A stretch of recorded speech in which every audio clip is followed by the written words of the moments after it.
Find the remainder when 7 raised to 13 plus 1 is divided by 6. Now,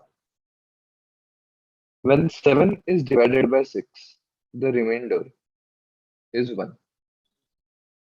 Now, whatever power or whatever operation is done on the number, the same operation gets done on the remainder as well. So therefore, when you raise 7 to the power 13, the remainder also gets raised to the power of 13.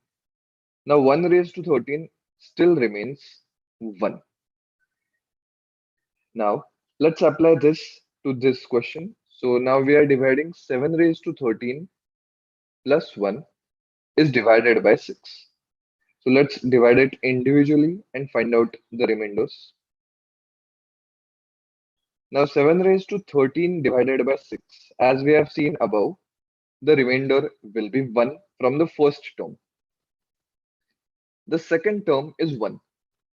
Now 1 is less than 6, so when 1 is divided by 6, the remainder will be 1 itself. So therefore, the remainder from this term will be 1. Now the sign in between is plus, so therefore the remainders will get added.